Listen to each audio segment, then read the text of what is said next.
Hey guys, how's it going? It's the boss here with another video for you guys for today. And today, guys, I'm going to be reviewing, yes, all 5 Devil May Cry games in the Mainline series from DMC 1 through DMC 5. We're not going to be counting the reboot, and we will never talk about it here on this channel because I refuse to pay any money for that. But nonetheless, though, guys, let's get straight into the video while I do a short little review for each of these games. Let's get started. Devil May Cry 1 released in 2001, a very brand new hack-and-slash series that was originally a concept for the Resident Evil series. Supposed to have been the style of Resident Evil 4, but ended up becoming its own thing. Thank goodness, as Devil May Cry has become one of my favorite franchises after playing and beating every single game over the course of 2020. Devil May Cry 1 is a very solid game to surmise, in my opinion. Very good visuals for the time, very good controls, very good hack-and-slash elements and whatnot, with Dante having a wide variety of abilities and really good lore and atmosphere, definitely taking inspiration from Resident Evil.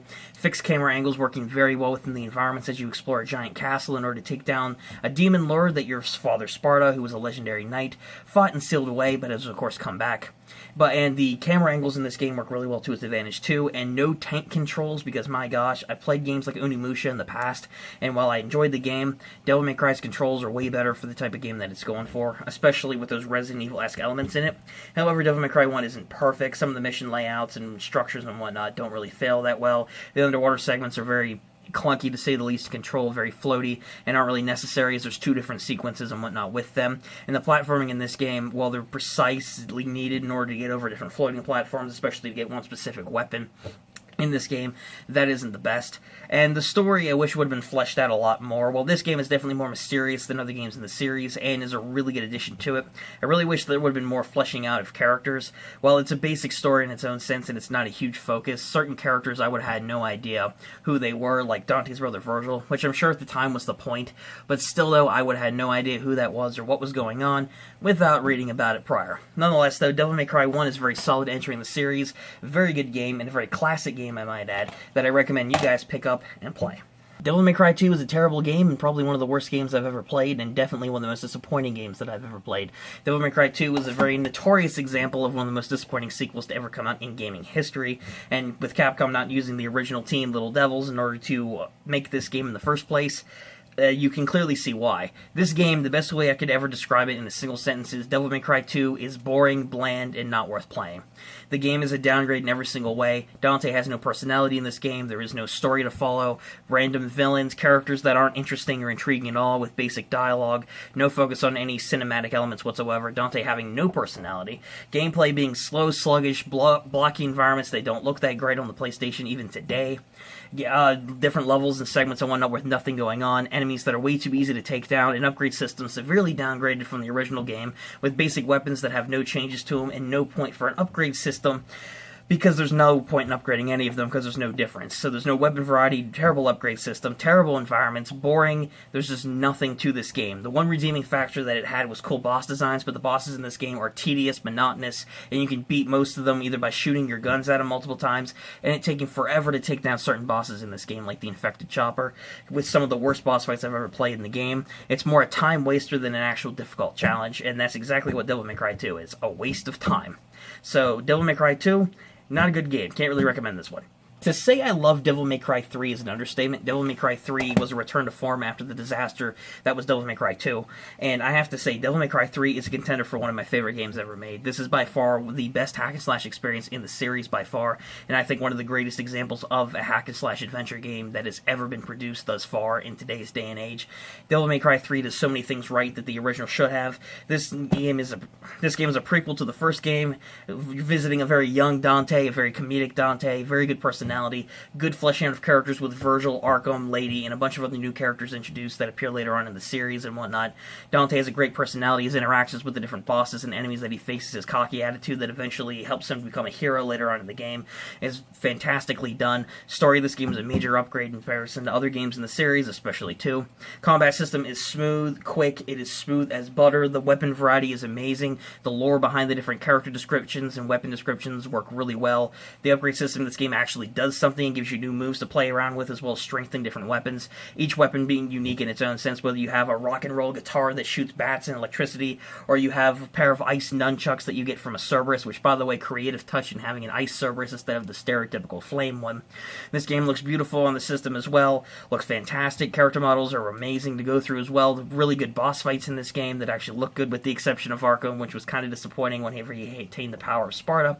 But nonetheless, though, this is a fantastic thing. There's not much else I could say about Devil May Cry 3 without completely gushing about it. Everything from the visuals to the story to the music soundtrack to the combat itself to the upgrade system to the enemies to every single thing about this game is amazing.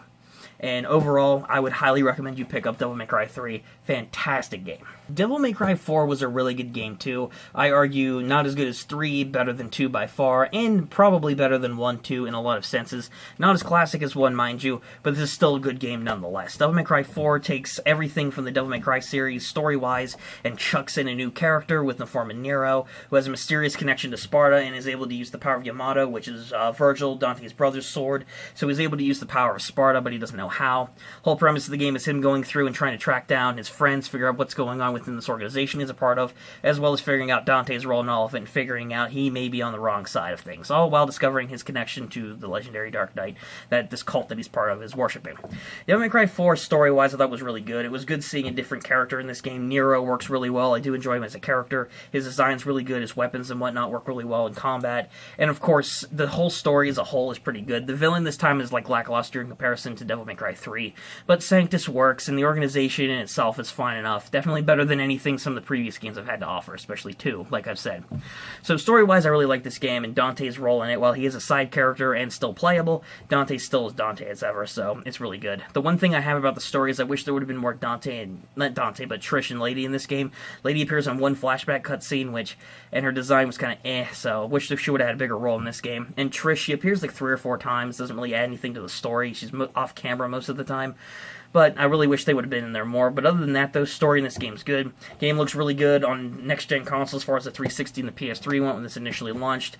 The game visually looks really good. Combat's very fluid to execute and whatnot. It has a really great array of weapons. And my complaint about the weapons is this time around isn't so much the quality of them, but more so the fact that a lot of the good weapons that Dante gets to use, which plays him in the back half of the game, I wish those would have been used earlier, because at that point, when you're playing through the story, there's not much point, because there's only a few missions left of the 20 missions in the game in order to use them. But other than that, though, it still works really well. And as far as the gameplay side of things go, half the game you play as Nero, who has his own different style with his Devilbringer arm, which allows him to latch onto enemies, slam them to the ground, ride them like a railway, and there's a lot of moves that you can do. Which brings me to the upgrade and weapon selection. Upgrade system this time around works really well. Nero is really unique. Instead of just upgrading weapons or different moves and styles and different things like that, Nero actually has the devil arm, literal devil arm, that he can upgrade and use in combat, which I thought was a nice touch. Dante's also playable in this game, which was a fantastic addition, might I add, as far as the gameplay goes. Dante is probably the best part of this game in terms of combat and story progression, I must admit, even more than Nero. The one complaint that I have about the gameplay and stuff as well, besides how smooth it is and how satisfying it is that the structure of the game falls apart. You can tell that it was rushed at some point in development. Well, half the game is Nero, the other half is Dante going back through the same different environments that Nero went through, fighting the exact same bosses with Dante finally killing them. You're backtracking the entire length of the map that you took with Nero, and that was kind of disappointing in that sense. I would have liked new environments, new enemies, different boss fights, and a way bigger variety of weapons that you could get throughout the game to use instead of just the initial Devilbringer. But nonetheless, though, I really think Devil May Cry 4 was a really good addition to the series, and while not as good as 3, it's still a solid game you guys should. And while I don't have a physical copy of Devil May Cry 5 to show you guys for the video, since I played this when it was available on the Xbox Game Pass for free, Devil May Cry 5 is such an amazing game as well. Like I said, I like 3 a lot more, but Devil May Cry 5 is definitely my second favorite in this series by far. Devil May Cry 5 brings so many good things to the table. Visually, this game looks amazing, traversing through different parts of the Qliphotha tree, which is story progression, the roots, the blood gushing everywhere, the enemy variety, the cinematics, and everything else. It looks so amazing just to see him hacking and shooting enemies. It's a fantastic addition to the series, I must admit, visually. Musically, this game has one of my favorite video game scores that I've listened to as of late, and it's a song that Devil Trigger is a fantastic song. Nero's theme is really good. The music in this game basically as a whole is fantastic, and something I recommend you guys look up if you've never listened to the soundtrack for this game. It's really good. Visually and musically, it is fantastic. Combat-wise, it is smooth as ever. Upgrade system is fantastic. Variety of weapons and whatnot, like I said, is really good in a Devil May Cry game, as usual at this point. Story-wise, this game is pretty strong as well, with the return of certain characters, new characters being fleshed out a lot more, and of course, actual progression happening with a lot of these different guys. Again, the one thing though, while Trish and Lady appear a lot more than what they did in DMC 4, really wish they would have been used a lot more and not just for like extra modes and whatnot as playable characters. But nonetheless though, good character progression for Nero, for Dante, and the conclusion of the Sons of Sparta saga, which ends off on a really good note with actual character progression, which is something not a lot of series can say for this type and for this kind of story that it goes for. But overall, though, Devil May Cry 5, I don't really have any complaints about either. This game was a breeze, and not a breeze, I should say, but it was fun from start to finish, with no real quirks from me personally, nothing I really have to complain about for the game. Devil May Cry 5 was just a solid experience. Not even just a solid experience, just a fantastic experience. And it is an amazing game that you guys definitely need to play. And there is a short review compilation of every single Devil May Cry game in the series from 1 through 5 that I thought of it. This video took a lot more breath out of me than what I thought, but nonetheless, that is my review of Devil May Cry 1 through 5, not counting the reboot, which I will never talk about, and I'm not spending money on it. But nonetheless, though, these are my thoughts on all 5 of the mainline games in the series. Hope you guys did enjoy this video. If you guys want to see more videos like this, where I review multiple games in a series, or if I review multiple games in a single video, instead of just doing a single review, let me know your thoughts in the comments, as well as let me know your thoughts on all the Devil May Cry games I've talked about, from your experiences, from what you've heard here, or anywhere else in general. But yeah, let me know all those down below. If you did enjoy the video, give it a like, and subscribe to the channel if you guys want to catch more videos like this in the future, and other content. With all that in mind, guys, I will see you in the next one. Peace.